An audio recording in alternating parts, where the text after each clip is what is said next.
Oke, terima kasih. Yuk. Baik, terima kasih ya. Assalamualaikum warahmatullahi wabarakatuh. Waalaikumsalam warahmatullahi wabarakatuh. Salam sejahtera untuk kita semua, salam sehat, salam bahagia, dan salam berkarakter.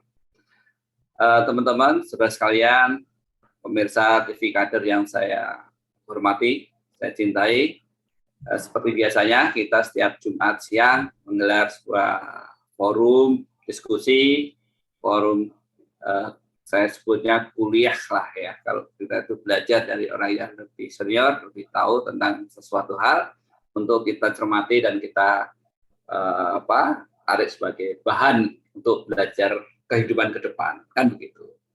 Gimana Mas Heri? Ada yang mau disampaikan dari Mas Heri?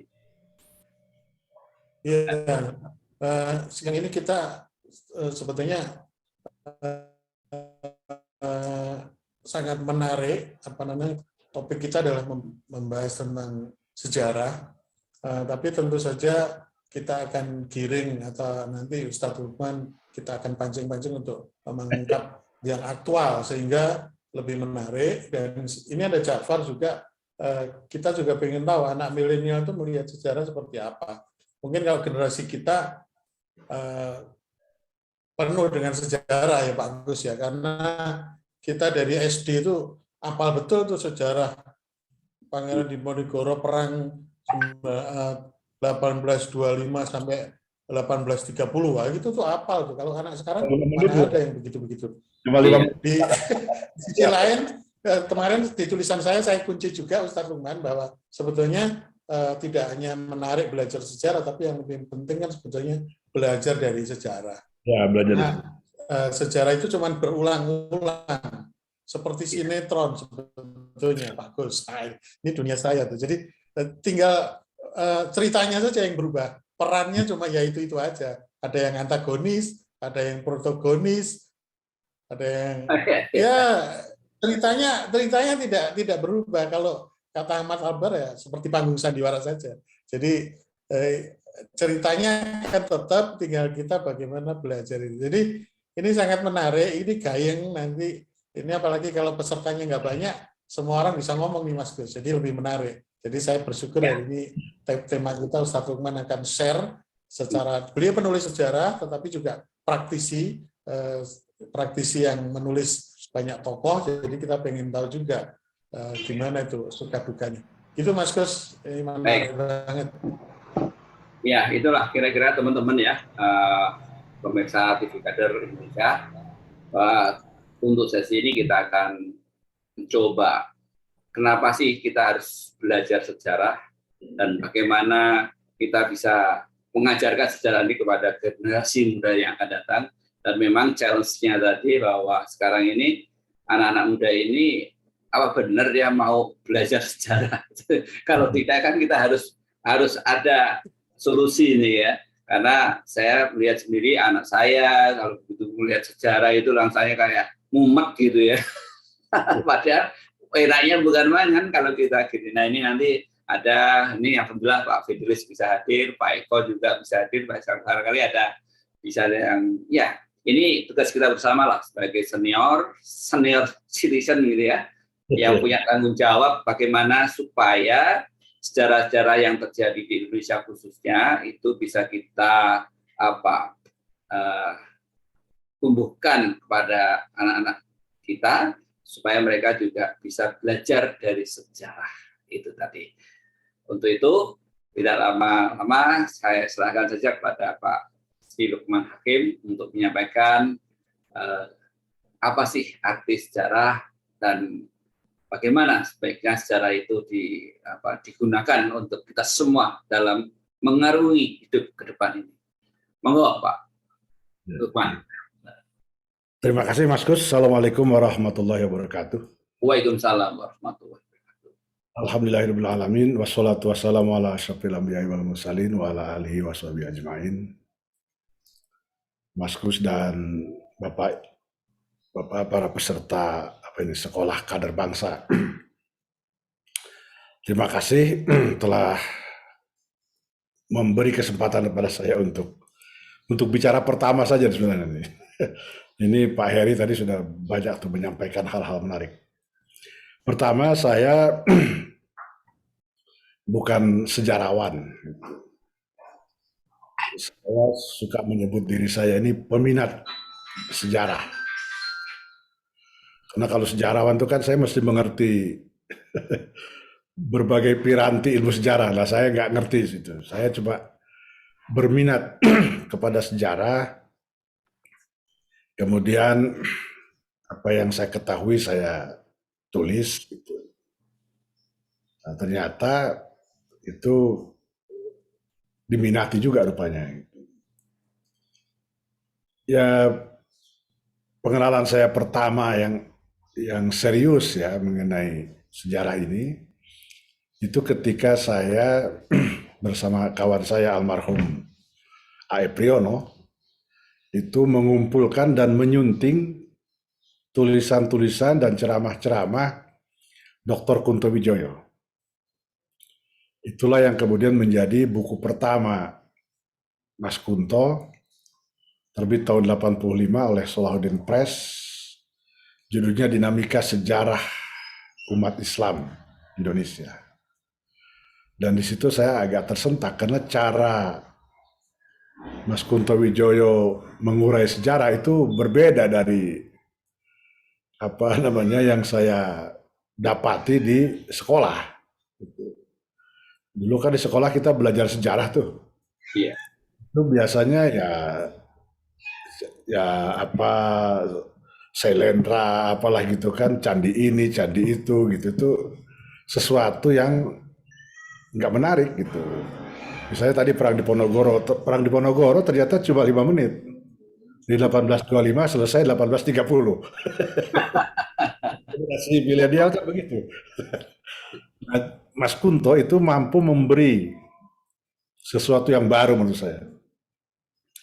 Misalnya ketika dia bicara soal apa tahap-tahap kesadaran umat gitu. Mas Kunto menguraikan umat itu dari mulai sebagai apa kaulo, kemudian menjadi wong cilik, lalu menjadi umat, menjadi warga negara. Itu diurai menurut saya cukup menarik gitu. Nah itu yang mendorong saya kemudian. Lalu ketika saya di Dewan Dakwah, pimpinan Dewan Dakwah meminta saya menulis biografi Dr. Anwar Haryono. Dr. Anwar Haryono ini saya kira generasi kedua dari Mas Sumi yang kemudian menjadi akademisi, menjadi ilmuwan, lalu menjadi doktor, bukan doktor humoris causa kayak sekarang. Dia betul-betul kuliah dan promotornya itu hebat-hebat, Profesor Rasidi, Profesor Hazairin, dan Profesor Sumedi. Nah, ketika saya menulis biografi beliau itu, beliau menganu betul. Saya seolah-olah dibimbing gitu. Bagaimana menulisnya. Jadi mulai dengan saya mengajukan draft jadi ACC, maju bab per bab gitu. Itu menimbulkan kesadaran. Jadi sekali lagi, itulah menimbulkan minat saya terhadap sejarah ini. Lalu ada percakapan pada tahun 84 saya kira, atau 84 atau 83, itu dengan Pak Burhanuddin Harahap. Satu pertemuan di Jogja, waktu itu saya masih di Jogja, Pak Bur datang ke Jogja, lalu biasa kemudian kita ketemu. Di antara lain Pak Bur itu mengeluhkan gitu, kurangnya apresiasi anak-anak muda terhadap perjuangan para pendahulu. Nah, sebelumnya kan tahun 66 pada pidato terakhir Bung Karno sebagai presiden, itu kan beliau mengucapkan sesuatu yang sampai sekarang terkenal. Jangan sekali-sekali melupakan sejarah. Itu kan diucapkan pada pidato kenegaraan tahun 66. Terakhir itu. Sudah itu kan beliau lengser. Kegelisahan seperti itu juga dialami juga rupanya oleh Presiden Soeharto. Ya, tahun sekitar pertengahan 80-an itu beliau tuh memerintahkan Menteri Pendidikan supaya meningkatkan kualitas pelajaran sejarah. Kita ingat zaman Menteri Pendidikan Nugroho Noto Susanto itu ada itu pelajaran sejarah perjuangan bangsa, PSPB, pelajaran sejarah perjuangan bangsa. Nah, sebagai peminat saya awal-awalnya saya dulu suka agak jumawa gitu. Ya kan kepingin meluruskan sejarah. Tapi lama-lama saya pikir nggak ada gunanya. Karena begini, sejarah itu kan terdiri atas dua hal. Ada fakta, ada interpretasi. Fakta itu selalu objektif. Interpretasi itulah yang selalu subjektif. Jadi fakta yang sama dapat diberi tafsir yang berbeda. Misalnya, kalau kita sekedar melihat fakta sebagai fakta, maka rentetan peristiwa di sekitar proklamasi kemerdekaan itu nggak menarik. Ya kan itu kan cuma sekedar rentetan, ada peristiwa penculikan tanggal 15, ada ada rapat sampai subuh tanggal 16 malam sampai 17 pagi, lalu ada proklamasi 17 Agustus. Ya. Tapi kalau kita melihat ini dari konteks, itu menarik. Bahwa ternyata proklamasi kemerdekaan itu berlangsung tidak menurut skenario para pemuda, tetapi juga tidak menurut skenario Soekarno-Hatta. Para pemuda kan di bawah arahan Sultan Syahrir minta supaya proklamasi itu dicanangkan tanggal 15 Agustus. Paling telat 16. Bung Karno, Bung Hatta bertahan, tidak mau. Karena beliau adalah ketua panitia persiapan kemerdekaan Indonesia yang dibentuk oleh Jepang. Jadi dalam SK pembentukan PPKI, pemerintah militer Jepang itu menginstruksikan supaya para anggota PPKI itu sudah berkumpul di Jakarta tanggal 18 Agustus. Untuk memulai persidangan paling lambat tanggal 19 Agustus. Jadi karena itu dari sini terjawab pertanyaan kenapa sedikit tokoh-tokoh bangsa yang hadir pada tanggal 17. Karena memang para anggota PPKI itu baru akan hadir di Jakarta tanggal 18 gitu. Nah, lalu kita lihat kan tanggal 15 subuh Bung Karno Bung Hatta diculik ke Rengas Dengklok. Lalu tanggal 16 itu dijemput oleh Ahmad Subarjo. Lalu 16 malam itu ketemu dengan pemimpin militer Jepang yang kemudian sudah hilang semangat semurainya, dia tidak lagi mau membela Soekarno-Hatta, malah mau mencegah proklamasi. 16 malam itu mereka berkumpul di rumah Maeda, Soekarno-Hatta, Ahmad Subarjo, dan sejumlah pemuda. Nah, di situ Pak Rum kemudian mengatakan yang berjalan pada proklamasi kemerdekaan itu ternyata skenario Tuhan. Skenario Allah. Kenapa? Karena naskah proklamasi yang sudah disiapkan pada tanggal 22 Juni 1945 itu ternyata tidak ada seorang pun yang membawanya. Bung Karno tidak, Bung Hatta tidak, Ahmad Subarjo tidak, para pemuda juga tidak. Maka kemudian dirumuskan teks proklamasi yang baru. Itu baru sama sekali itu. Yang sudah disiapkan itu kan yang sekarang kita kenal sebagai Piagam Jakarta. Sekarang menjadi pembukaan Undang-Undang Dasar. Nah, itu di luar sekadar siapapun. Akhirnya teksnya baru. Jadi tidak tanggal 16 ya, tidak juga tanggal 19 seperti keinginan Soekarno-Hatta. Akhirnya tanggal 17. Itu kan menarik itu kalau dari segi konteks itu Itu menarik. Jadi proklamasi itu memang keinginan semuanya dan itu tidak direncanakan secara canggih gitu. Bayangkan itu di satu buku saya baca, kan sebelum proklamasi Bung Karno pidato. Nah, pidato dulu barangkali ada mungkin 5 menit itu singkat pidato Bung Karno. Sudah itu baru dibaca teks proklamasi. Persis ketika teks proklamasi dibaca, itu speakernya mati. Itu kan betapa bahwa proklamasi itu memang itu bukan sesuatu yang dipersiapkan oleh siapapun, termasuk tidak oleh Jepang. Kalau dipersiapkan oleh Jepang itu pasti acaranya canggih itu. Soekarno kan minta proklamasi diselenggarakan di lapangan Ikada. Bung Karno menolak, jangan. Kata Bung Karno, jangan cari perkara. Jepang itu masih berkuasa sebagai penjaga Indonesia ini, sebagai wakil sekutu. Jadi daripada cari perkara, sudahlah, dibikin aja di halaman rumah saya ini di Pegangsaan.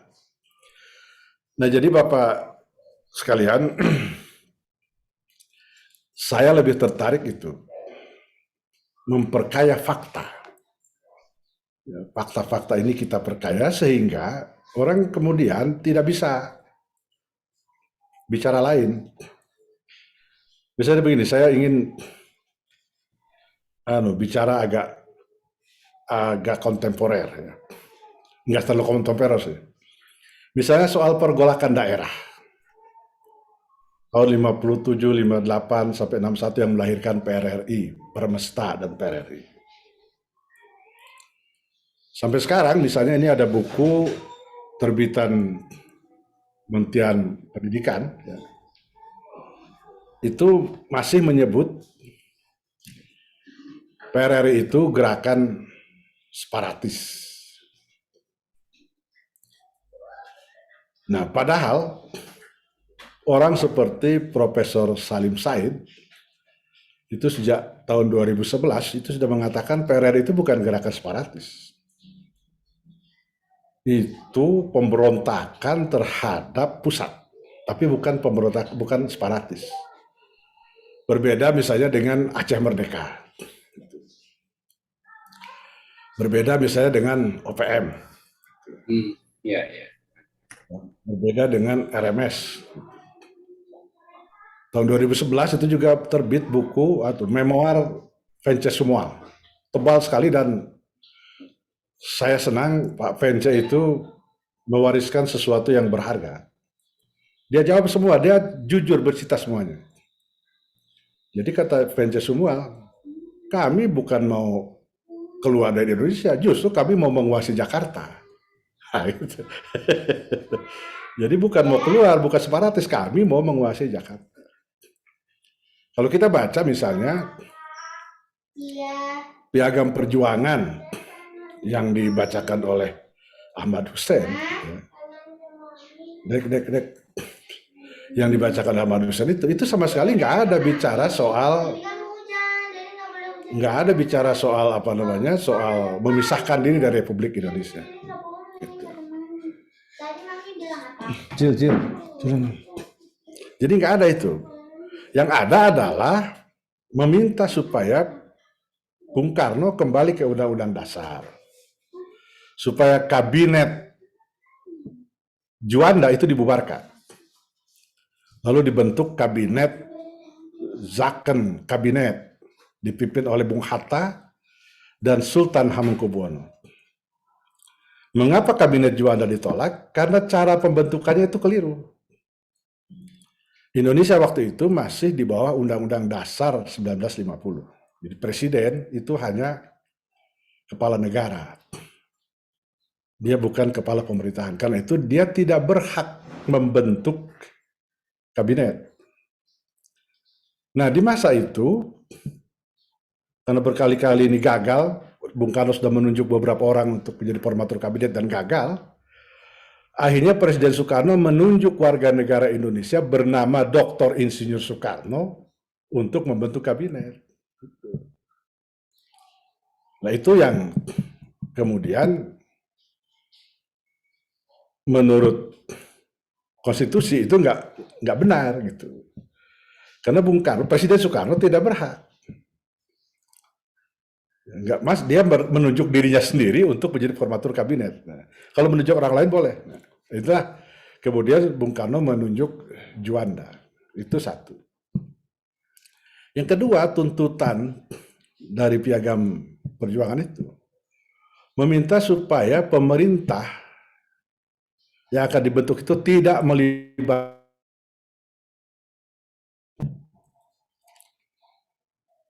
Nah, baru yang ketiga, ya sudah selain tuntutan yang lain-lain, yang ketiga yang besar itu kalau dalam waktu 5 kali 24 jam tuntutan ini tidak dipenuhi, maka kami berlepas diri dari kewajiban taat kepada pemerintah pusat.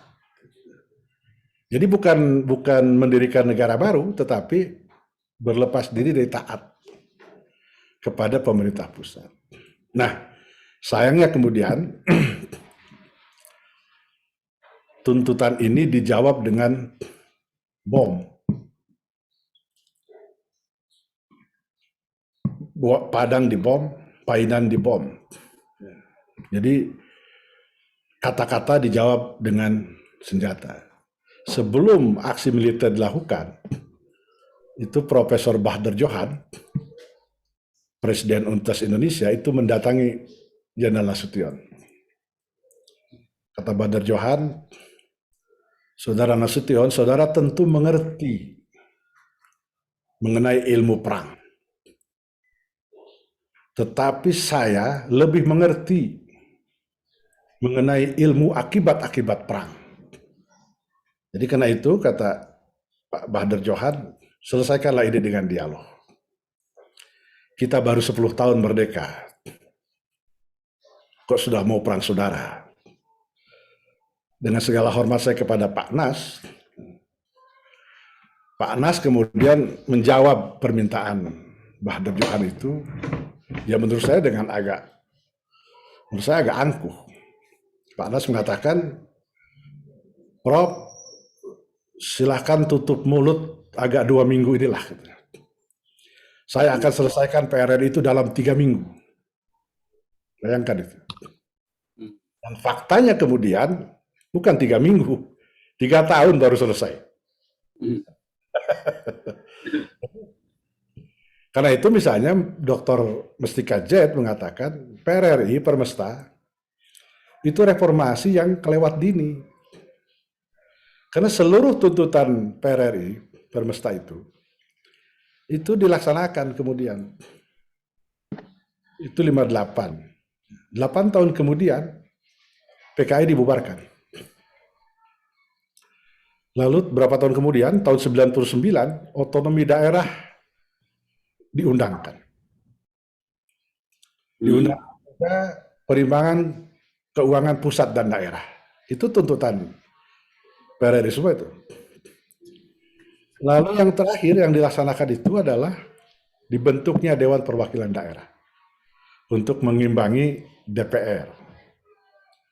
Walaupun menurut saya DPD yang sekarang juga belum sebagaimana dikehendaki oleh PRRI itu. Karena DPD yang sekarang itu cuma sekedar lembaga pengusul undang-undang. Ya kan Undang-Undang Dasar itu pasal 20 mengatakan DPR mempunyai kekuasaan membentuk undang-undang, bukan DPD. Yang berkuasa membentuk undang-undang itu DPR, seolah-olah berkuasa. Karena ayat 2-nya berikutnya, ayat 2-nya mengatakan rancangan undang-undang dibicarakan bersama dengan presiden. Jadi yang memiliki kekuasaan untuk undang-undang itu 2, presiden dan DPR. Ya, tapi 2004 itu berdiri.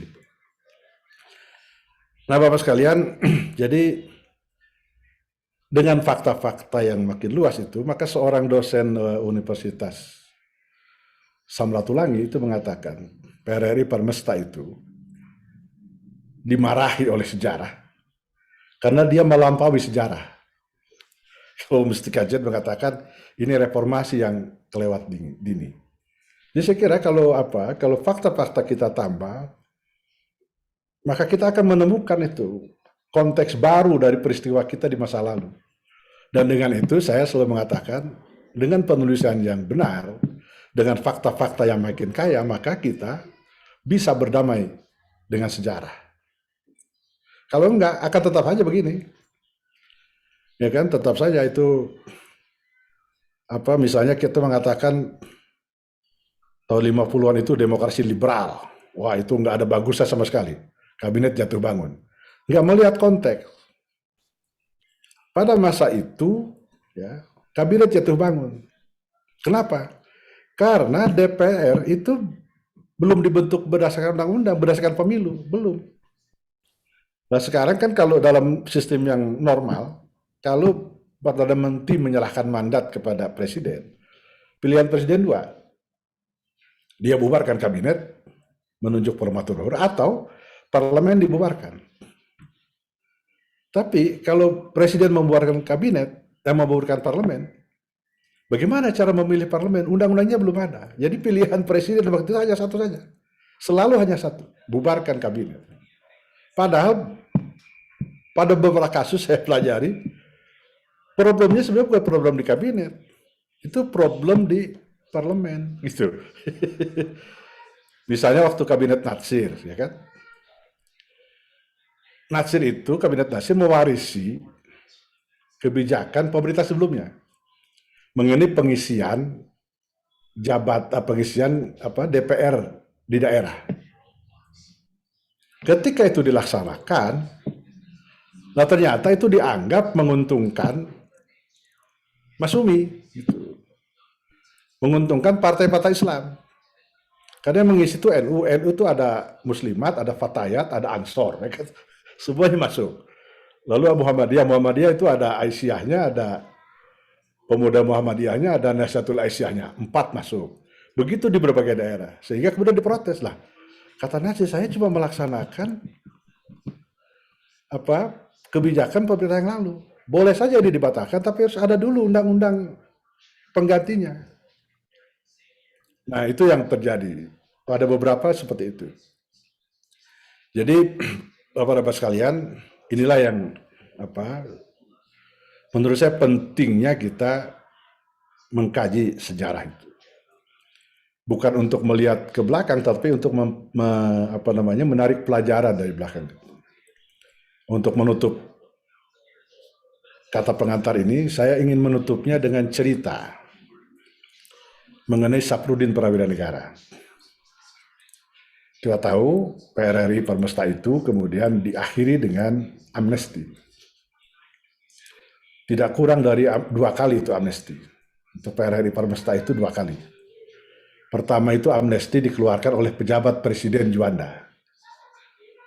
Nah, sesudah Pak Bung Karno kembali ke tanah air, Bung Karno memperbaharui amnesti itu, dikeluarkan lagi. Artinya kalau dengan amnesti, itu artinya sudah lebaran lah, sudah saling memaafkan, selesai. Nah, lalu sesudah itu, Pak Sap, selaku Presiden RPI, Republik Persatuan Indonesia, bikin surat memerintahkan kepada seluruh pendukung RPI supaya menghentikan permusuhan terhadap Republik Indonesia. Atas dasar itu kemudian semuanya turun, termasuk nanti Panja semua. Nah, termasuk sebelumnya turun juga Kolonel Dahlan Jamrek. Cuma Dahlan Jamrek ini terlalu percaya diri, dia bersurat kepada Kolonel Surya Sempenau. Karena dianggap itu kawannya, jadi bikin suratnya bocor. Sehingga akhirnya Dahlan Jamrek itu ditembak di perjalanan. Nah, khawatir terhadap kejadian itu, ketika Saprudin turun, maka Jenderal Nasution untuk mengirim utusan, menjemput Saprudin.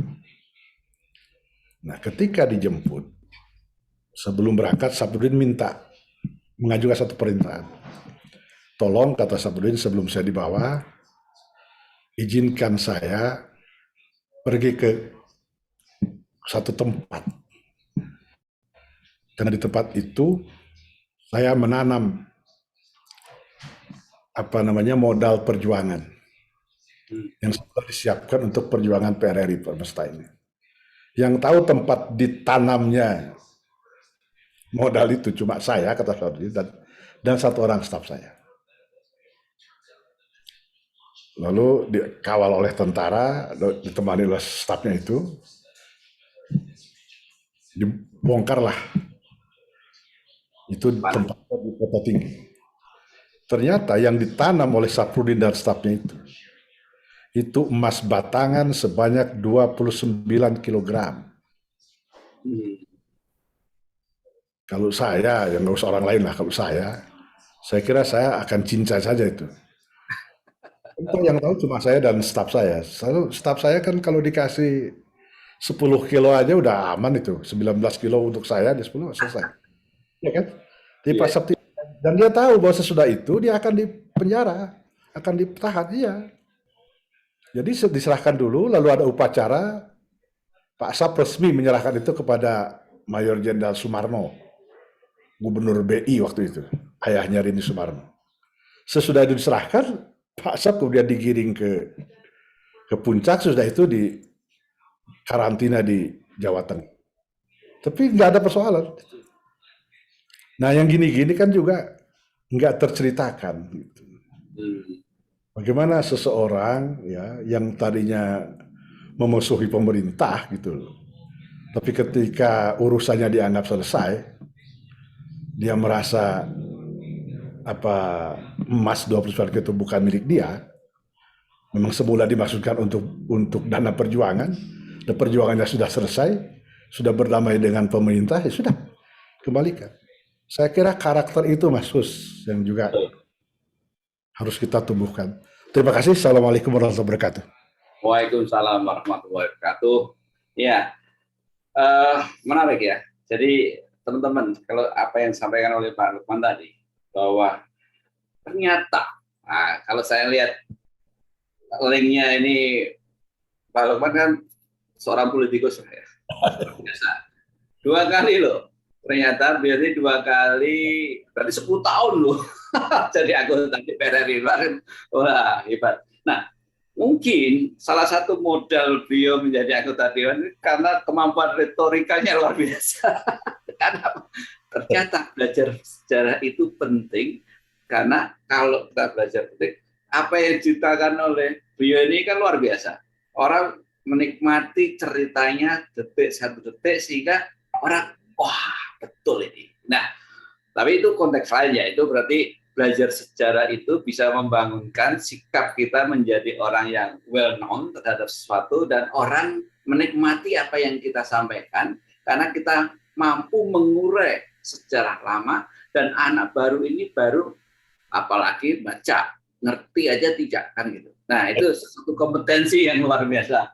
Jadi saya menemukan bahwa pentingnya belajar sejarah karena untuk kita sampaikan kalau kita suatu saat memerlukan, yaitu dalam dialog-dialog tertentu. Jadi istilah saya itu bahan retorikanya itu pasti nyaman kalau kita, untuk diskusi kalian. Tapi apa yang disampaikan berita di bawah, ternyata sejarah itu kan ada 2 catatan tadi ya, bisa dari fakta, tapi bisa dari interpretasi. Ini sebuah catatan. Nah, ketika sekarang ini banyak diskusi karena interpretasi, maka tadi disarankan untuk mari kita memperkaya fakta, ya, menguatkan fakta-fakta yang ada sehingga sekarang ini masyarakat bisa berdamai dengan sejarah.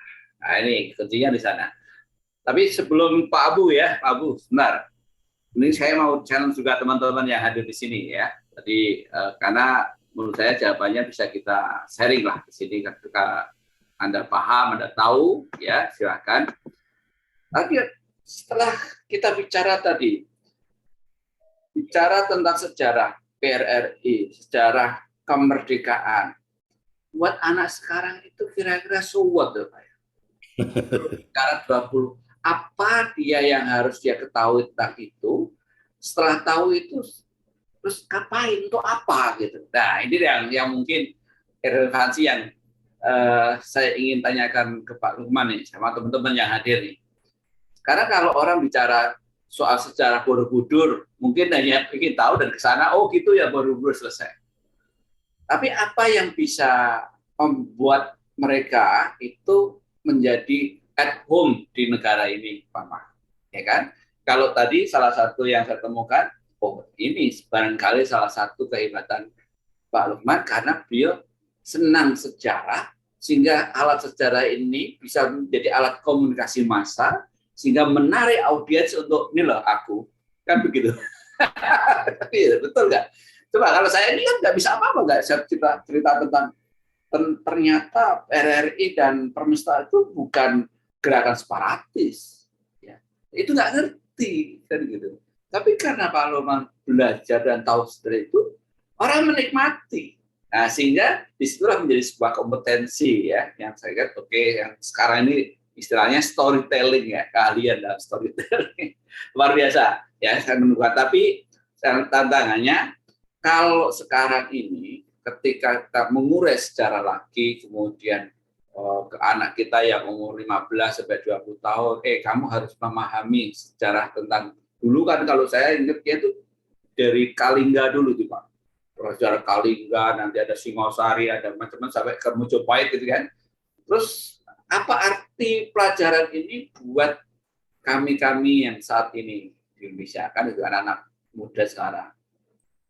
Kalau itu memang bagian dari kelengkapan untuk menjadi kader bangsa yang baik, nah urutannya tadi, oh kita bisa belajar dari karakter mereka. Oke, karakter mereka.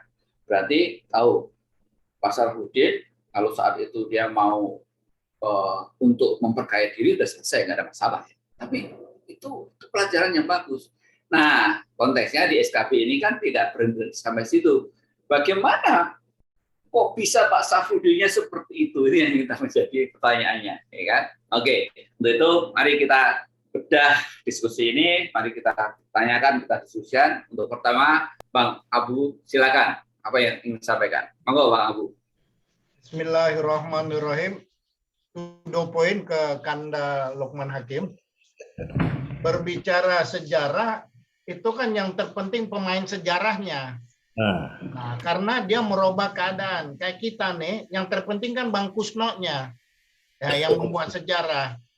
Jadi pemain sejarahnya itu penting ya. Ya.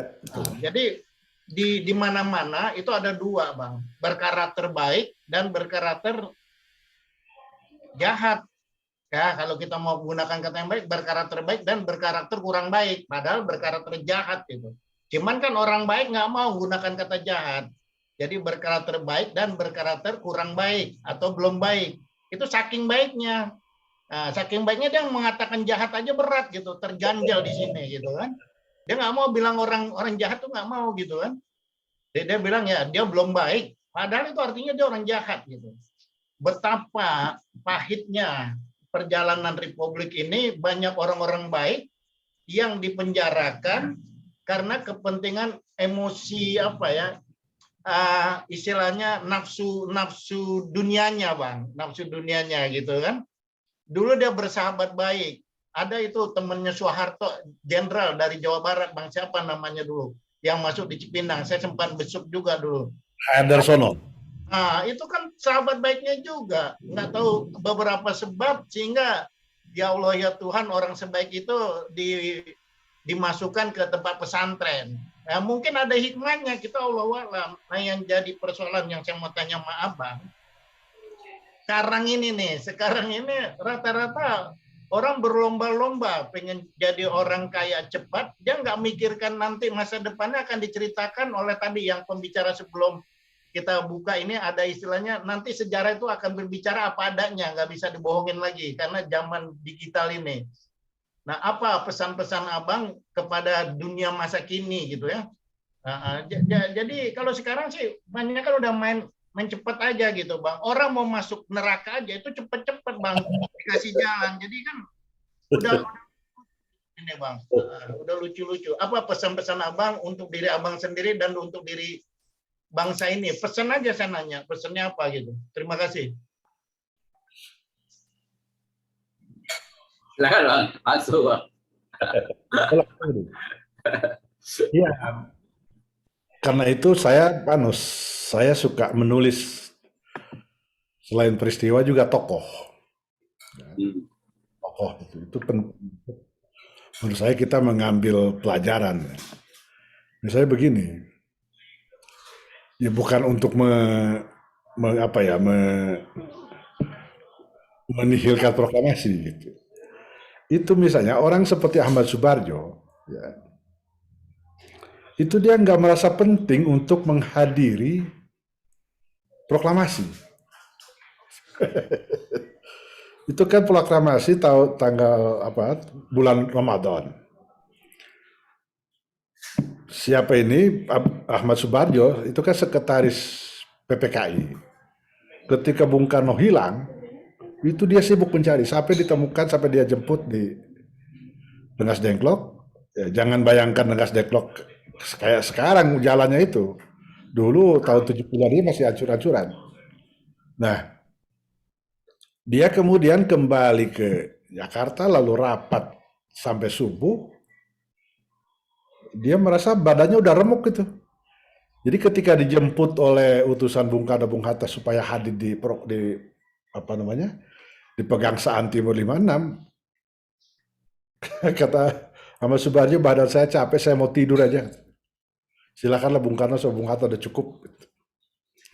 Jadi ada proses sakralisasi ya, tapi kalau kita lihat pada masa itu orang seperti Ahmad Subarjo nggak merasa itu sakral, apalagi itu udah proklamasi gitu.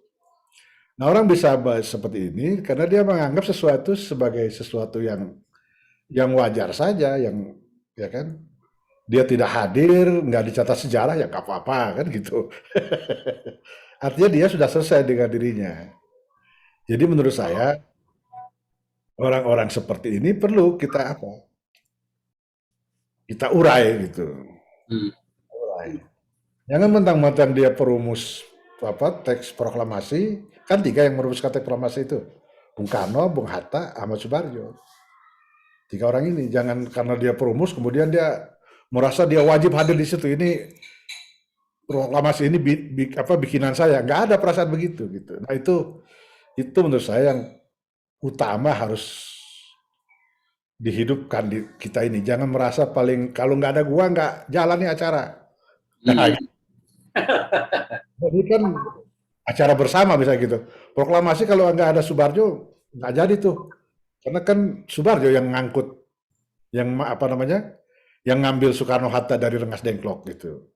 Nah itu perasaan itu nggak ada. Udah ini peranan Soekarno Hatta, udah silahkan berperan. Saya capek, saya mau tidur. Nah gitu. Nah itu pentingnya kita sejarah itu menulis para pemain tadi, para pemain sejarah itu. Nah soal main cepat itu yang saya nggak punya ilmunya itu. Saya nggak punya ilmunya. Jadi nggak tahu bagaimana cara main cepat. Mungkin ya kayak Pak Saprudin tadi itu. Saprudin itu kalau kita baca riwayat hidupnya, dia itu anak seorang ningrat, Menak Banten, itu Raden itu. Prawira Negara itu bukan sembarang nama, itu nama itu. Nama apa namanya? Nama kebesaran itu. Ayahnya ya itu pejabat tapi memang aktivis SI. Gitu. Karena dia pejabat, aktivis SI, maka ditendanglah oleh Belanda itu ke Jawa Timur. Dari Serang ditugaskan dia di Jawa Timur. Di Ngawi, di Ponorogo, di Madiun gitu. Tapi memang dasarnya aktivis ya. Dibuang begitu pun zaman itu kan sudah mulai ada itu Dewan Rakyat. Itu ayahnya Pak Saprudin, Raden Arsad itu terpilih menjadi anggota Dewan Rakyat Provinsi Jawa Timur. Nah, Raden Arsad itu meninggal ketika sedang pidato kampanye di Kediri. Itulah yang kemudian menggerakkan Saprudin untuk mempelajari Islam. Jadi dia merasa ayahnya ini pejuang, dia meninggal ketika sedang kampanye, pidato kampanye, maka saya harus lebih baik dari ayahnya. Maka dari situ dia belajar. Jadi memang datangnya dari hati, saya kira. Datangnya dari hati. Karena itu kan aneh, orang-orang itu seperti Ali Budiarjo, bahkan Sultan Syahrir itu aneh. Ketika melihat Saprudin, kok jadi anggota Masumi. Padahal perilakunya, pikiran-pikirannya sebelum ini itu sangat sosialis. Gitu. Jadi Saprudin memilih Masumi itu dengan kesadaran gitu. Jadi saya kira itulah. Iya. Saya nggak punya itu ilmu main cepat. Kalau posisinya begini aja, bahwa kita, kepada istri saya waktu saya terpilih jadi anggota DPR, saya bilang anggota DPR ini masa jabatannya cuma 5 tahun. Hmm. Sebelum jadi anggota DPR, saya bukan anggota DPR. Jadi kalau nanti 5 tahun kemudian saya nggak terpilih lagi, ya kembali ke semula. Jadi nggak ada yang hilang. Jadi DPR ini numpang lewat aja. Jadi ringan kan. Iya. Jadi istri saya pun tidak menutup macam-macam ya bahwa apa namanya fasilitas anggota DPR itu lebih baik ya tentu saja itu kan halal kan. Iya, salah.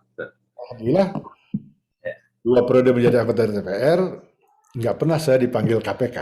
Nah itu Belum ada KPK ya? Udah ya? Udah ya? Oh, maaf. 2001. Ya. Terakhir saya 2004 2009 itu sudah ada KPK itu. Oke. Jadi menarik ini.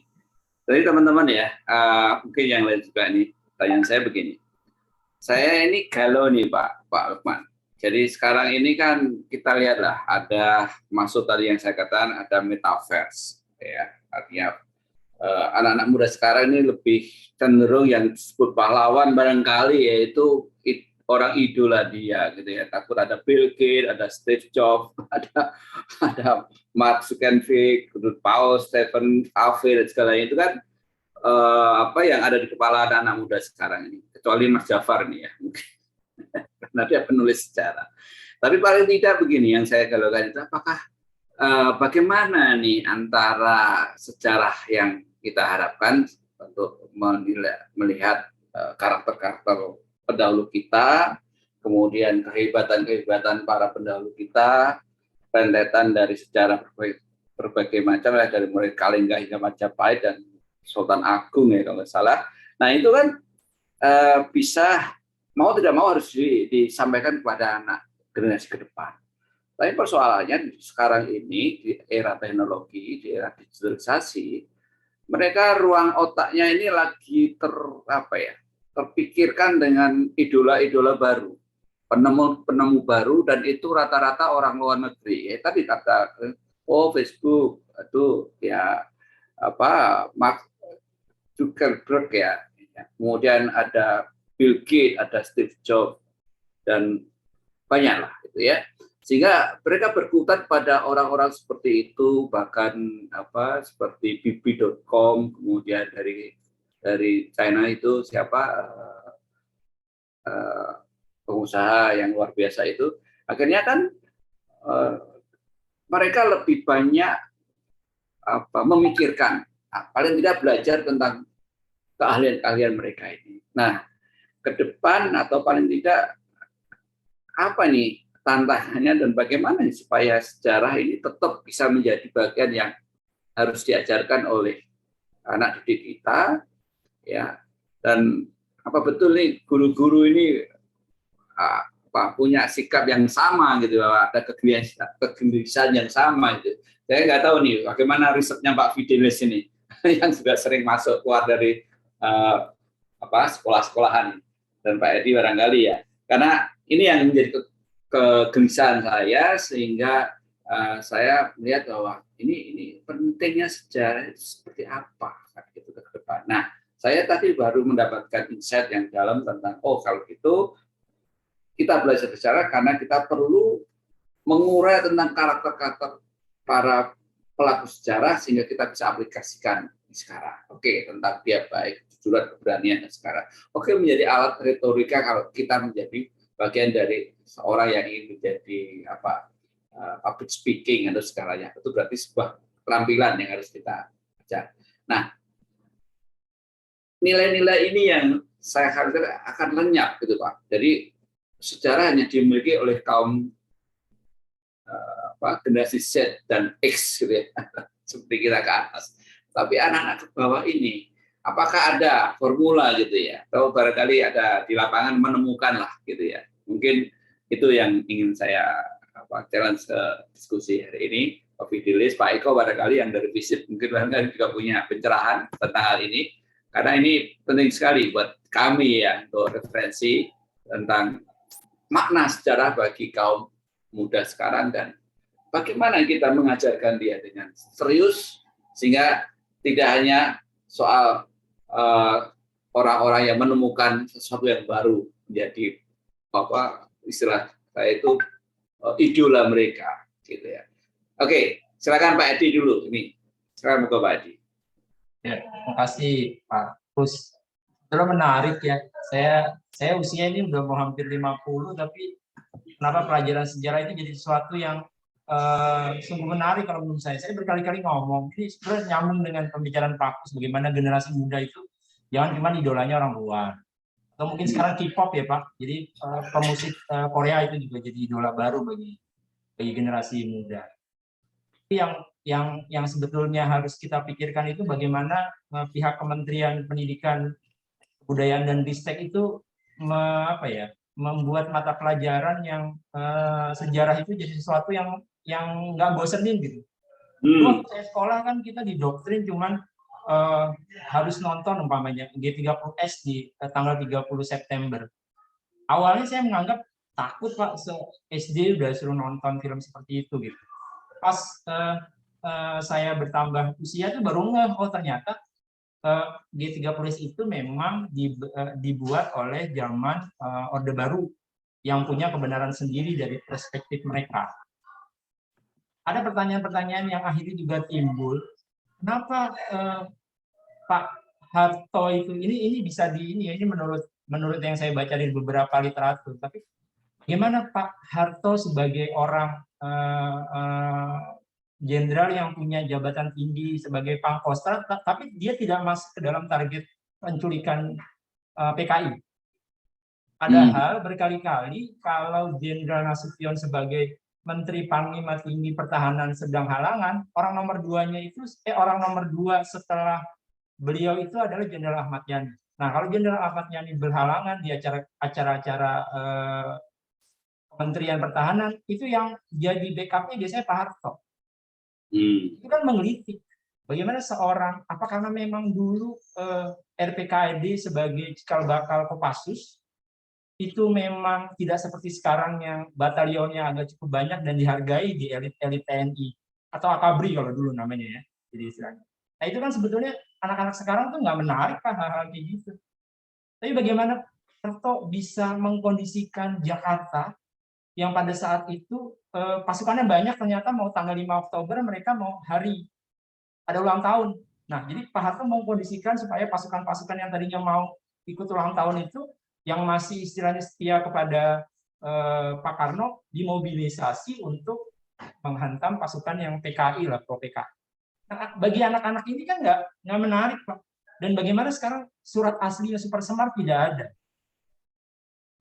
Setahu saya sampai sekarang tidak ditemukan kemana surat Super Semar. Dan itu menurut beberapa pengamat juga seperti kudeta terhadap Presiden Soekarno sebagai presiden seumur hidup. Itu dianggapnya sebagai penyerahan kekuasaan. Padahal kita tahu bahwa itu hanya supaya keadaan Indonesia atau Jakarta khususnya aman terkendali di bawah Pak Harto yang waktu itu diberikan akhirnya jadi penjabat presiden.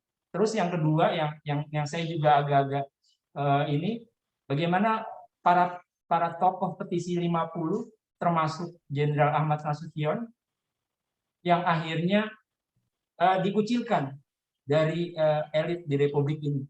Padahal biasanya kita tahu dia ketua MPRS. Nah mungkin hal-hal yang seperti itu yang bagi anak sekarang nggak menarik, tapi bagi saya alhamdulillah sangat menarik. Itu aja Pak. Nah, iya karena Mas Edi generasi X. Iya, ya inilah tantangannya tadi ya, bahwa generasi X dan Y itu masih menarik secara soal itu. Karena apa? Kita mencari kebenaran. Tadi disampaikan oleh Pak Lukman bahwa itu sebuah interpretasi. Tapi kita mencari pembenaran yang hakiki ya, fakta-fakta betul, yang benar, yang kuat. Nah, pengakuan kuat itu kan harus di-SK-kan gitu ya, sejarah gitu ya. Di-SK-kan oleh pemerintah, ini yang kuat baru dari sejarah itu nanti kita implementasikan dalam pelajaran anak depan, kan gitu. Nah, kalau semuanya masih interpretasi, pasti siapa yang berkuasa akan menyalurkan kekuasaannya melalui sejarah baru gitu ya. Nah, oke, sebelum dijawab ke Pak Lukman, Mas Fidelis, silakan Mas Fidelis.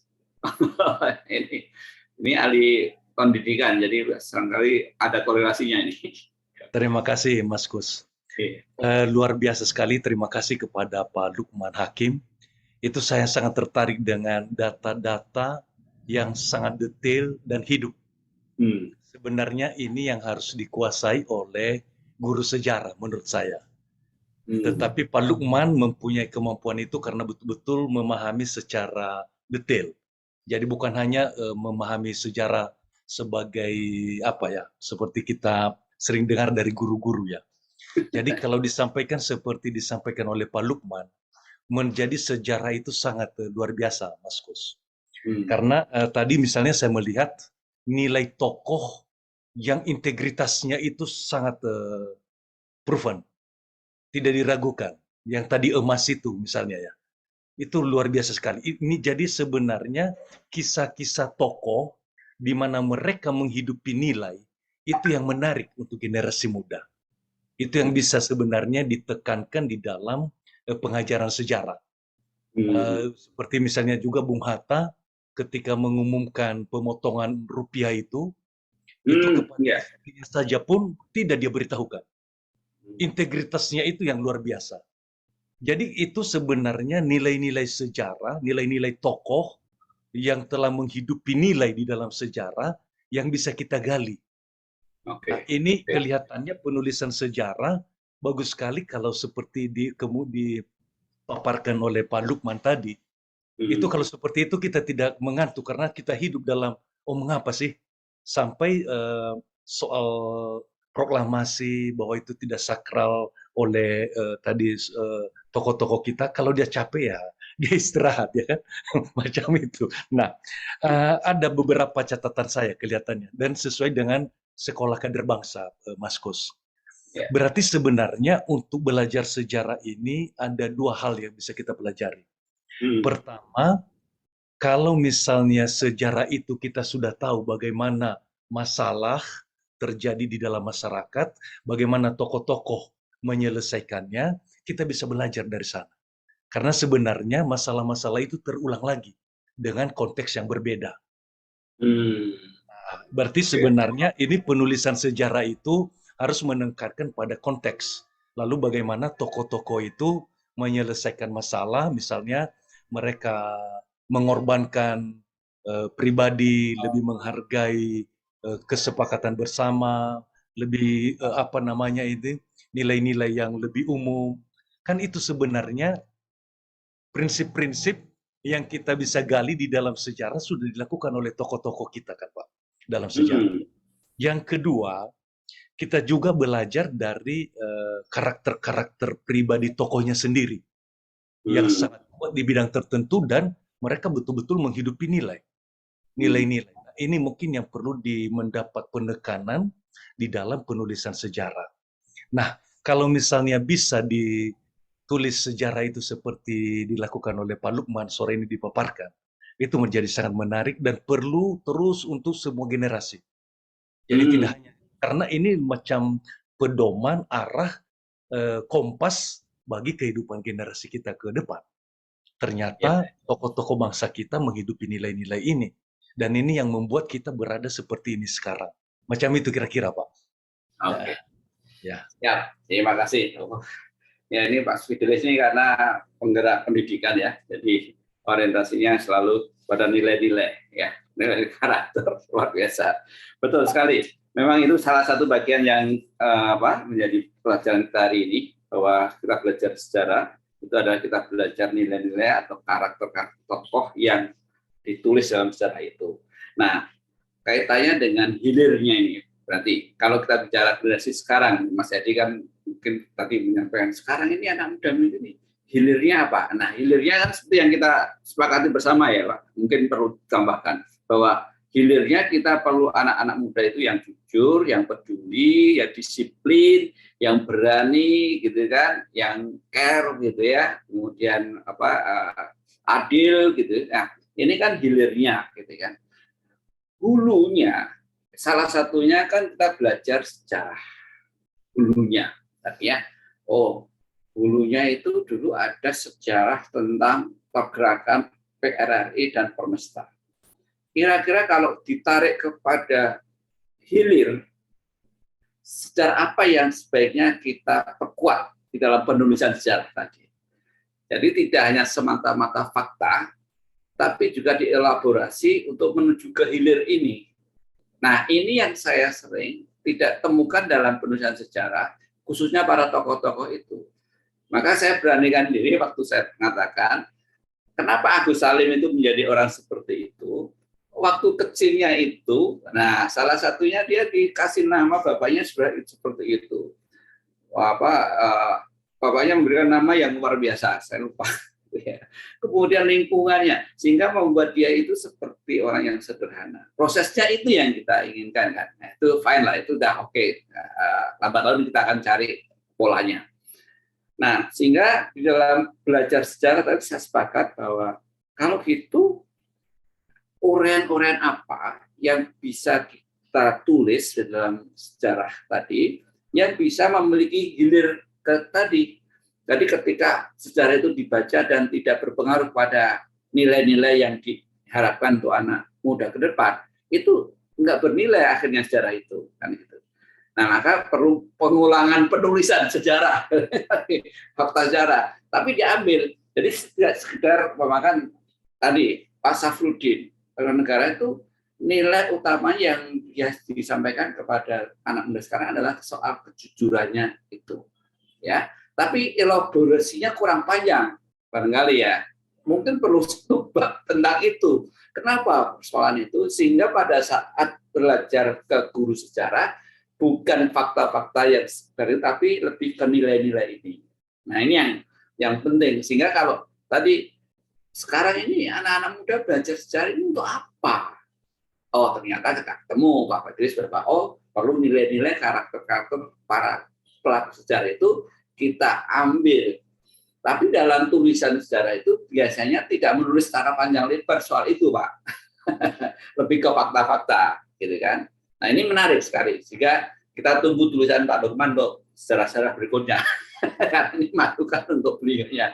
Bahwa kita sepakat bahwa anak muda sekarang ini perlu perjuangan perubahan perilaku. Karena pendidikan itu sebetulnya kan pembudayaan. Ya kan? Jadi kalau menurut Plato kan begitu, pendidikan itu ya pembudayaan, membiasakan hal-hal yang sudah dia dapatkan. Nah, sekarang kalau kita belajar sejarah, apa yang bisa dibudayakan atau yang dibiasakan kepada anak muda yang akan datang? Oh, dia soal peduli. Kita cari sejarah yang peduli itu mana ya? Wah, itu bisa kita kelompokkan. Itu Pak Lukman. Menurut saya bisa kalau kita bicara perilaku jujur, kira-kira sejarah mana yang bisa alignment dengan kebutuhan itu, kan begitu. Oh, kita cari sejarah tentang Diponegoro. Bagaimana Diponegoro bisa seperti itu? Oke. Oh, karena sudah bisa untuk mengintervensi soal keberanian anak-anak muda sekarang. Contohnya di situ. Bagaimana Diponegoro berani? Contohnya, tapi saya nggak tahu. Jadi hilirnya kita harus rumuskan bersama, ya. Hilirnya itu, kalau kami SKP baru menemukan 4 ya, tapi mungkin tambah adil ini, jujur, peduli, disiplin, berani, dan adil dan kompeten. Mungkin dari sini kita tarik. Tadi contohnya kita belajar soal proklamasi tentang tadi yang disampaikan Pak Lukman. Setelah tahu itu, anak yang sekarang ini membaca dan tahu itu tuh ngapain? Dapat apa dari situ? Kalau kita nggak langsung masuk ke nilai-nilainya, makan betapa hebatnya orang saat itu, saat diskusi tanpa berantem. Tapi berdiskusinya adalah soal wacana, pemikiran. Dan itu diperlukan oleh seorang filsafat, orang filosofi ya. Jadi argumentatif gitu. Oh, kalau gitu supaya masuk ke anak sekarang, yang dielaborasi adalah ketika diskusi ngotot-ngotot bukan perang ya, tapi suasana batin itu. Nah, ini yang perlu kita ketahui dalam dunia sejarah yang akan datang. Karena kalau hanya fakta-fakta itu tadi seperti Pak Edi sampaikan nggak menarik gitu. Kamu harus tahu lah sejarah bangsa Indonesia bagaimana diproklamasikan oleh Soekarno dan udah selesai. Iya kan? Tapi apa yang membuat dia menggelitik? Oh, kalau gitu saya akan belajar dengan jari karena ternyata bisa seperti ini. Nah, itu kira-kira bagaimana Pak Lukman untuk menjawab apa argumen-argumen yang disampaikan oleh tadi Mas Fidel, Mas Edi, dan saya sekalian. Monggo Pak Lukman untuk mengakhiri situasi atau pembicaraan kita siang ini. Monggo Pak. Pertama Mas Gus, saya ini termasuk yang selalu optimis. Ya. Optimis bahwa generasi muda ini juga tidak kurang lah patriotismenya, nasionalisme dengan kita-kita ini. Mungkin karena kita bertambah umur, kadang-kadang melihat anak muda itu, mungkin itu penyakit orang tua. Betul. Jadi tinggal soal cara penyajian saja. Misalnya sekarang ada itu anak muda yang sangat produktif, Haidar Musafa. Dia menulis tokoh-tokoh itu. Dia menulis novel biografi. Dia sudah menulis novel biografi. Jadi riwayat tokoh-tokoh tapi dalam bentuk biografi.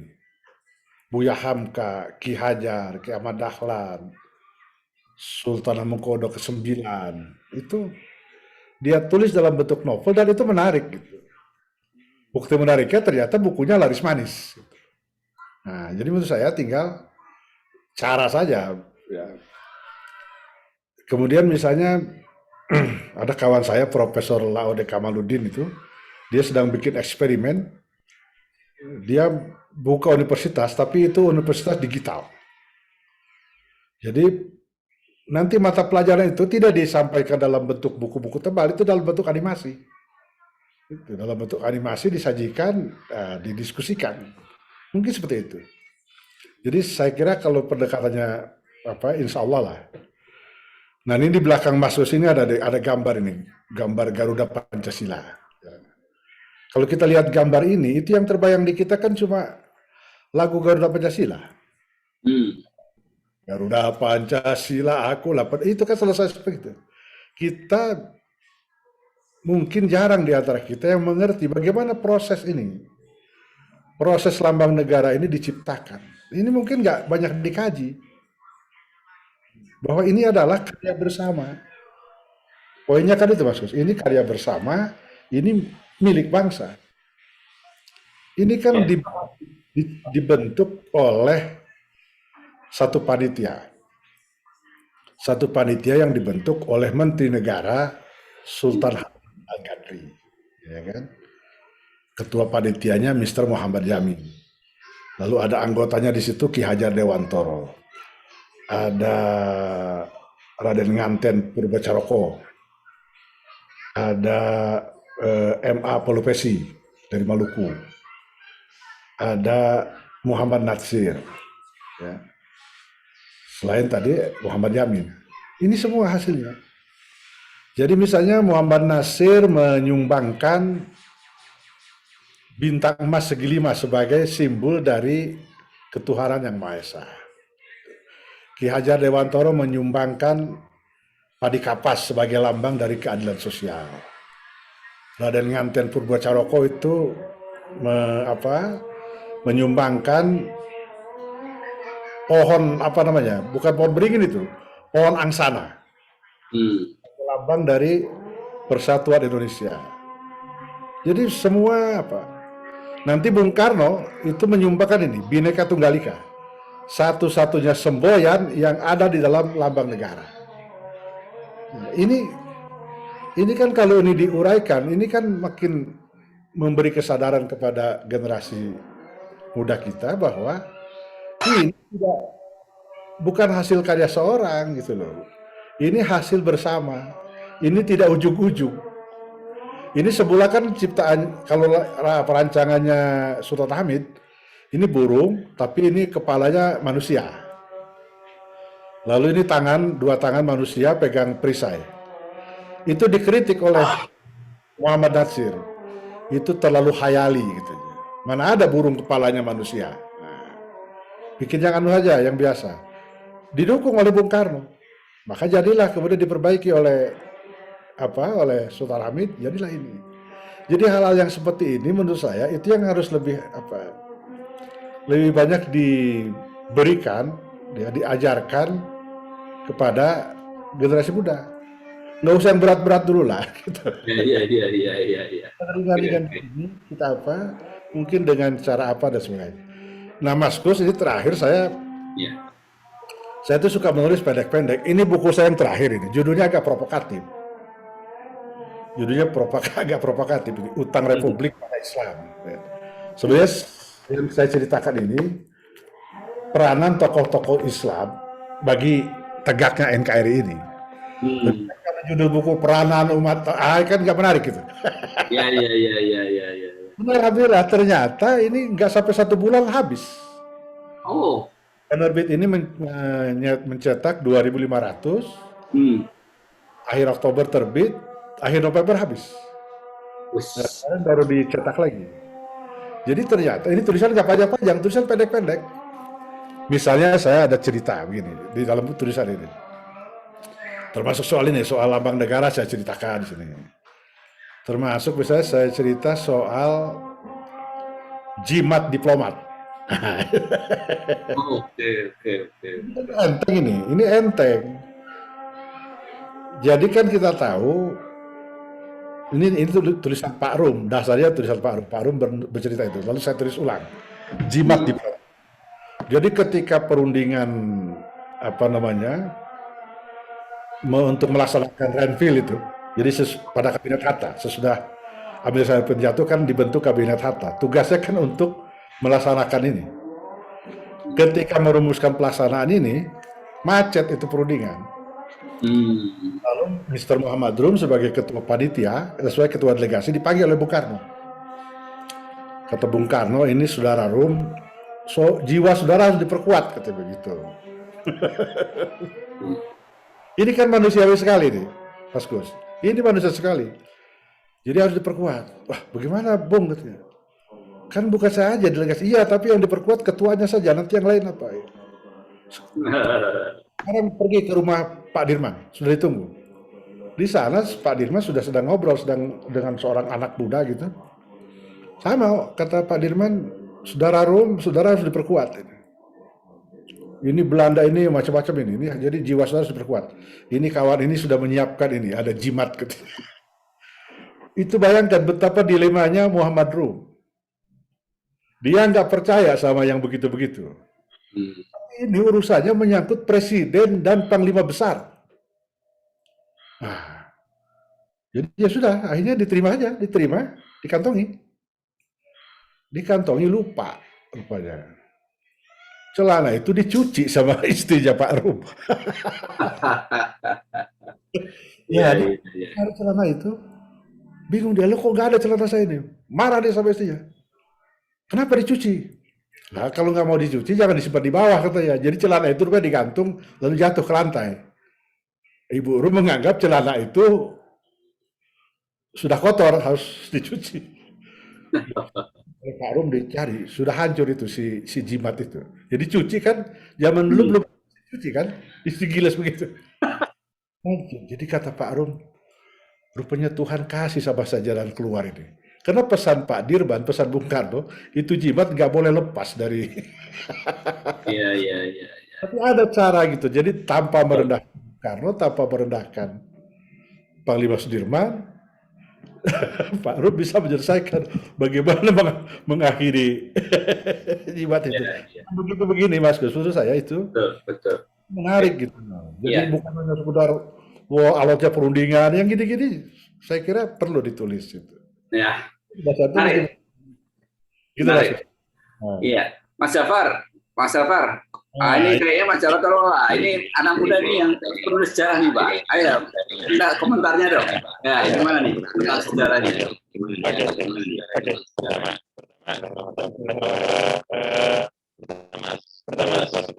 Suaranya Mas agak ini kurang. Halo, suaranya kurang. Suaranya kurang. Kurang bagus suaranya. Suaranya nggak bagus. Coba. Menggema suaranya. Mungkin dilepas saja apanya ya. Ya. Ya. Halo. Halo. Mas Jafar. Lebih jelas. Ya, lebih jelas. Lebih jelas, Pak. Baik. Ya. Bismillahirrahmanirrahim. Pertama-tama suatu kehormatan ya bisa berdiskusi dengan Bapak-bapak senior.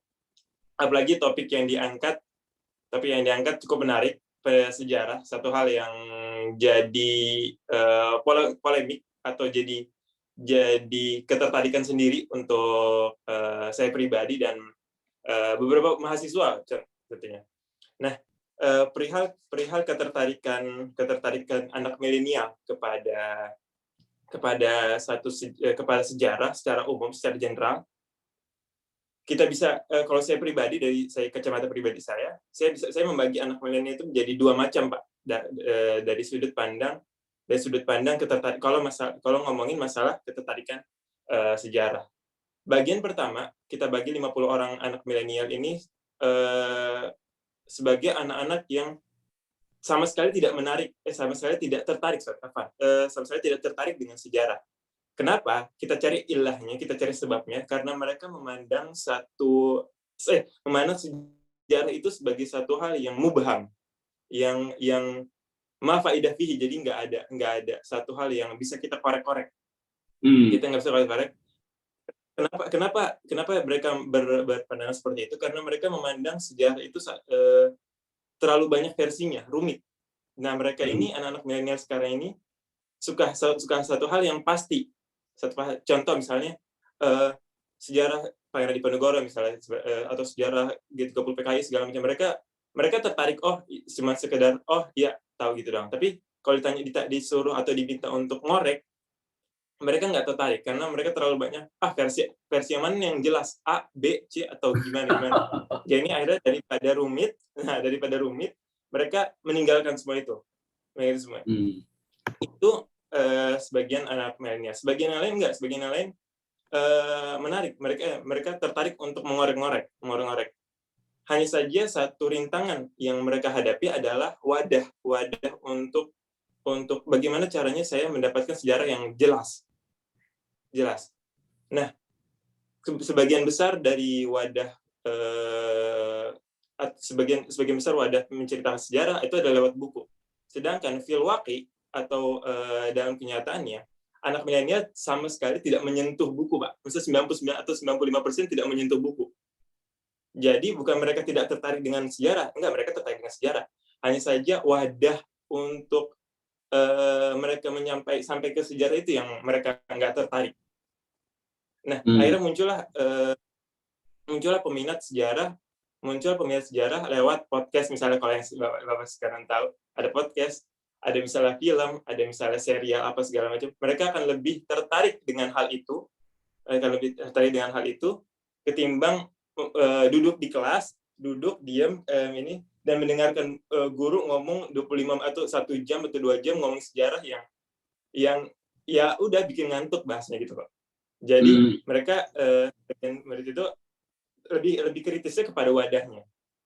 Padahal kalau mau dibuka tabir pendidikannya, sejarah memiliki daur atau peran penting dalam generasi milenial, karena tanpa melek mata atau tanpa membuka mata lewat sejarah, akan banyak pertikaian atau akan banyak ikhtilaf antara generasi, antara umat segala macam, karena peperangan atau pertikaian kan muncul karena kesalahpahaman, dan kesalahpahaman muncul karena butanya sejarah.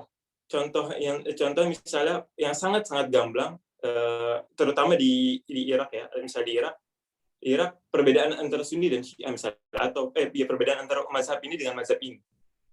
Sebenarnya kan enggak, kalau kita rembuk dan kita luruskan sejarah, melewati riwayat dan segala macam, akan terbuka sejarah atau akan menjadi satu hal yang jelas.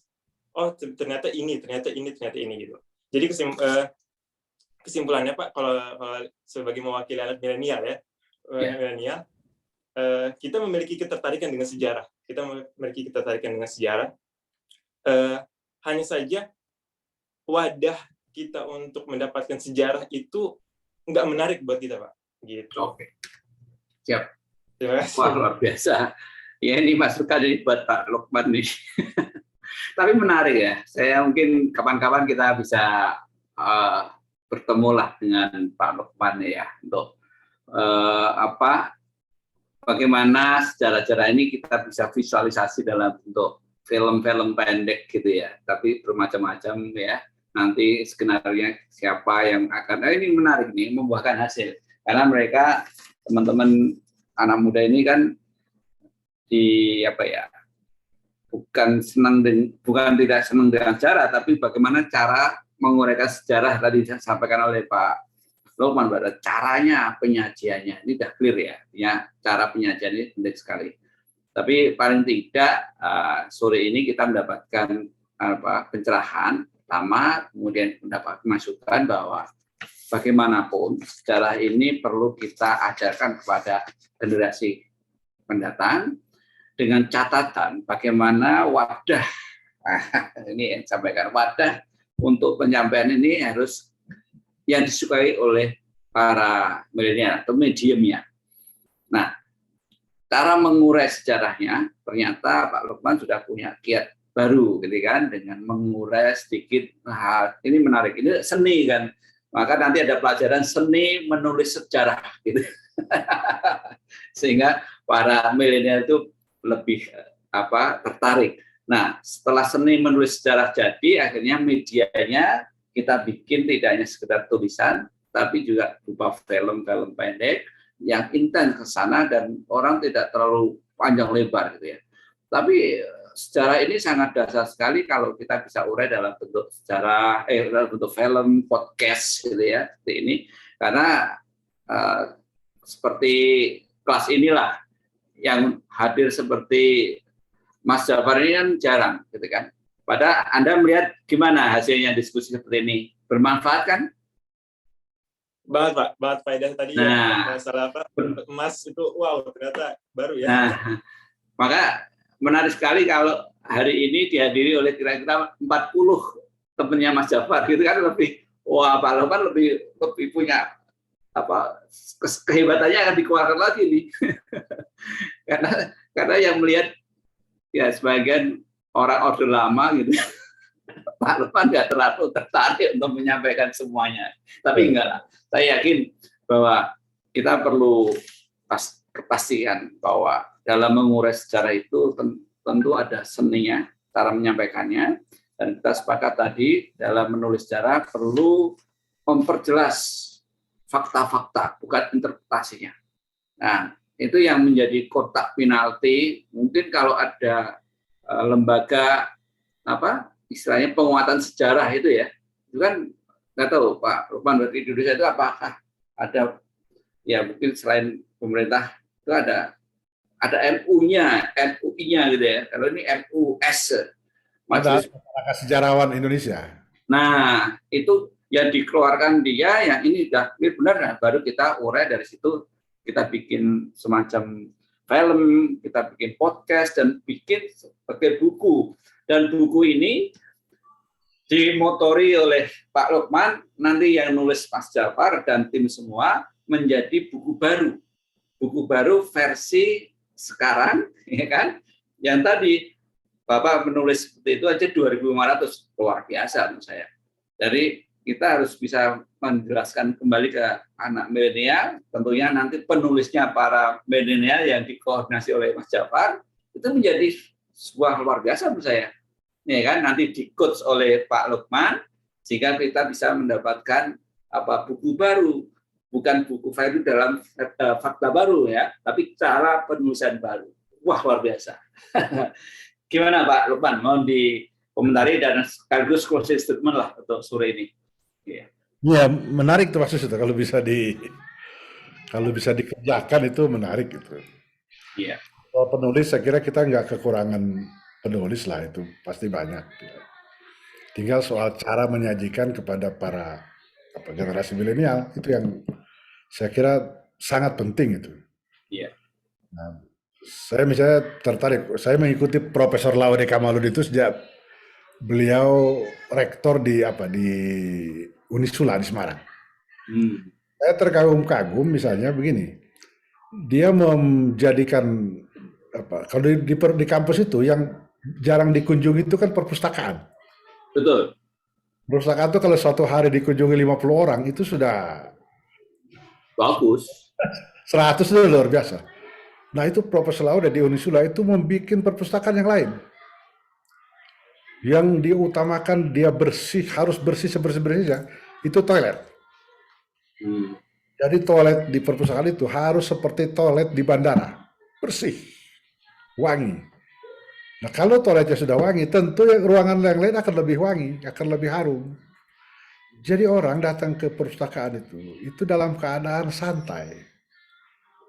Itu saya terkagum-kagum, itu meningkat itu pengunjung perpustakaan itu.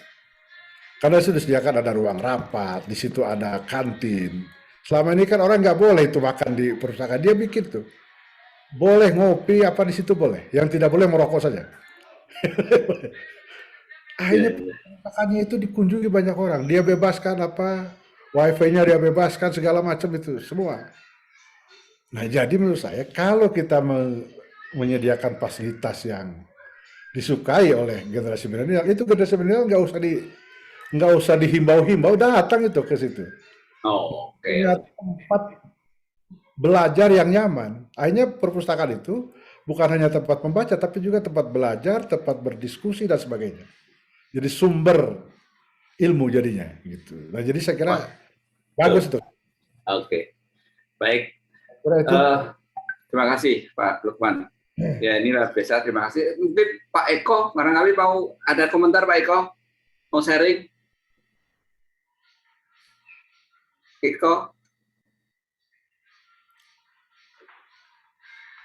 Ya, terima kasih Pak. Saya menjadi terbuka ini dengan uraian dari Pak Lukman Hakim. Betul-betul selama ini kita belum pernah mendengar ya, belum pernah membaca juga simpanan emas yang ada di perut bumi yang disembunyikan itu. Saya kok begini ya Pak ya, saya melihat bangsa ini, remaja kita ini, termasuk saya mungkin ya, itu kok lebih mengenal ya, lebih tahu bangsa-bangsa lain. Kita ambil contoh misalnya John F. Kennedy. Kenapa kita harus mengenal dia gitu? Sementara bangsanya sendiri tidak gitu. Juga mengenal George Soros, Bill Gates dan seterusnya. Kemudian dari sisi lain sekarang diserang oleh drama Korea dan segala macam yang membuat remaja kita habis sudah, pemikirannya sudah ke sana semua. Saya melihat memang setiap orde ya Pak ya, setiap orde, setiap kepemimpinan itu saya melihat di sini ada situs Pak. Artinya situs itu, oh pada pemerintahan ini situsnya apa, peninggalannya apa, begitu kan? Nah itu belum pernah diangkat Pak, belum pernah diangkat. Jadi pada periode kemerdekaan itu siapa saja yang bertanggung jawab, siapa saja yang berjasa, siapa saja yang bergerak, itu secara satu persatu, one on one itu belum pernah ada muncul. Padahal mereka itu sosok yang sangat berjasa kepada kita. Ya, kita tidak tahu bagaimana pengorbanannya, semangat perjuangannya, heroismenya. Kita tidak tahu, Pak. Selama ini kemerdekaan yang muncul hanya dua itu aja. Gitu. Sementara Soekarni seperti tadi, kemudian ada yang mengetik itu siapa itu. Nah, itu kita tidak pernah tahu, tidak pernah membahas secara detail. Saya nggak tahu apakah kurikulum memang membatasi dalam dunia pendidikan, mungkin Pak Fidelis ini yang lebih paham ya. Apakah kurikulum yang membatasi atau metodologi mengajarnya yang belum pas gitu. Oke. Nah, sehingga saya punya pikiran gini Pak Lukman dan bapak-bapak sekalian, mumpung di sini ada Pak Heri Kustanto, seorang broadcast ya, broadcast itu. Iya. Nah, saya kira Pak Lukman bisa membentuk semacam drama pendek ya Pak ya. Misalnya gini ya Pak ya. Di balik pembentukan lambang Garuda. Nah, itu diceritakan Pak. Simple aja. Jadi Garuda saja Pak. Siapa yang ada di dalamnya, ya siapa yang berjuang, yang memikirkan siapa gitu ya Pak ya. Lalu artinya kapas itu apa artinya? Kan nggak ada Pak. Nah, itu dalam bentuk film Pak, dalam bentuk apa ya itu ya, klip lah, video klip gitu. Nah, sehingga anak remaja sekarang ini kalau sudah membaca, disuruh membaca kayaknya hanya 30% Pak. Tapi kalau audio visual, nah ini Mas Jafar saya kira ketawa senyum ini mungkin juga termasuk ini. Lebih suka yang seperti audio visual Pak. Ada dramanya gitu, ada pergerakannya gitu, ada sejarahnya. Sehingga anak-anak muda zaman sekarang itu sudah melupakan pengaruh budaya dari luar yang sebetulnya itu merupakan virus Pak, merupakan virus bagi saya itu. Oke. Nah, dari situ nasionalisme anak muda sekarang, milenial sekarang itu akan tumbuh, Pak. Oke. Misalkan di situ sudah ada kurikulum, biar kurikulum sudah jalan, biar. Tapi di sisi lain, badan ini ya, SKB ini bisa membentuk semacam klip-klip itu, Pak. Sekarang kita adu lebih kuat yang mana kan gitu. Jangan-jangan ketika SKB ini membentuk klip-klip yang sangat menarik, ya, itu bisa diadopsi dalam kurikulum. Nah, begitu, Pak. Oke. Sekarang sudah zamannya kita memanfaatkan teknologi, Pak, high tech, Pak. Nah, jadi pada saat kemerdekaan itu rentetannya di agenda, saya kira Pak Lukman itu lengkap, itu bukunya di belakang itu kelihatan banyak sekali itu. Jadi bisa dicuplik-cuplik bagi bapak-bapak yang sangat bersejarah itu, sangat berjasa itu kepada negara. Baik. Saya kira itu Pak, mohon maaf keterbatasan saya. Terima kasih Pak Eko, terima kasih. Baik, luar biasa kita sore ini mendapatkan pencerahan yang sangat banyak sekali, masukan dari Pak Truman sebagai narasumber pemantik acara ini, kemudian dari Mas Jafar, Mas Fidelis, ya, kemudian dari Pak Pak Heri, kemudian dari Pak Abu, ya, terakhir dari Pak Eko tadi. Ini luar biasa, kita rangkum semua. Tapi intinya kita masih ada PR depan bahwa kita harus selalu berpikir positif bahwa anak muda ini tidak hanya sekedar mau teknologi saja, tapi juga senang sejarah. Tadi sudah disampaikan oleh Pak Lukman. Nah, kembali tadi bahwa PR kita, cara kita menyampaikan sejarah ini jangan hanya secara naratif saja, tapi kita juga bisa bikin secara film-film pendek atau klip-klip, sehingga nilai jualnya akan lebih mudah atau promosinya lah ya, gitu ya. Dan ini menjadi PR penting buat kita. Jadi saya kira nanti kita bikin sebuah tim saja, gitu kan. Jadi sebagai saya akan coba cari seorang yang mendesain itu istilahnya sutradara ya, sutradara pendek gitu ya. Nanti Mas Jafar kalau ada temennya yang bisa membantu gitu silakan. Nanti saya ada kamera, ada ini, nanti ya kita cobalah. Siapa tahu betul lah Pak Eko tadi dengan klip-klip ini menjadi sebuah sejarah baru gitu. Ya kan, jadi saya senang sekali ini kapan-kapan kita bisa, kalau Pak Lukman nggak ada, berarti kita bisa diskusi. Saya yang sowan lah ke sana. Saya yang sowan ke sana. Ilmunya Pak Lukman. Nanti kan Pak Eko di Malang ya, atau di mana? Pak, di Malang Pak. Betul, Pak. Waduh, ya nanti gampang. Kalau sudah jadi kita bisa ngambil dari daerah Malang untuk lokasi syuting. Ini menarik sekali. Baik, terima kasih kepada sekalian, teman-teman pemirsa TV Kader Indonesia yang saya hormati. Demikianlah pembicaraan kita tentang sejarah, pentingnya sejarah, bagaimana sejarah harus dijalankan untuk anak-anak kita ke depan, dan semuanya ini perlu keseriusan. Dan tadi sudah disampaikan oleh banyak dari teman-teman bahwa Jangan melupakan sejarah dan jangan juga kita menceridai sejarah dan bagaimana kita harus membuat fakta-fakta yang benar tentang sejarah sehingga anak-anak depan itu bisa tidak bertentangan, tidak konflik karena saling berbeda tentang persepsi sejarah ini. Dan bagaimana cara kita menyajikan tadi, marilah kita pikirkan bersama supaya nasionalisme anak depan betul-betul bisa lebih baik, lebih teruji ya nasionalismenya dengan melihat hasil karya teman-teman untuk membuat klip, film-film pendek dan narasi-narasi yang enak dibaca oleh para muda. Saya kira itu. Terima kasih sekali lagi. Intro dikit Bang. Ya, silakan. Seksi foto dong, seksi foto bersama. Udah lama nih puluhan tahun nggak ketemu Bang Lukman. Oke, silakan. Pak, ya silakan, Mas. Cahyo bisa foto? Bisa, Bang. Bisa, Bang. Bisa ya? Oke, silakan. Kita foto bersama ya. Ya, kita apa nih? Ya, dengan tangan kita di sini. Ya, oke. Ayo Mas Safar, kita foto bersama. Ya. 1, 2, 3. Oke. Udah, Pak. Udah? Oke. Terima kasih, nanti bisa ya. Terima kasih Bang. Sekali lagi terima kasih Pak Lukman, Bang Abu dan semuanya teman-teman. Semoga kita sehat dan kita ketemu di lain kesempatan. Terima kasih. Assalamualaikum warahmatullahi wabarakatuh. Waalaikumsalam warahmatullahi wabarakatuh. Terus minta anunya. Siapa ya?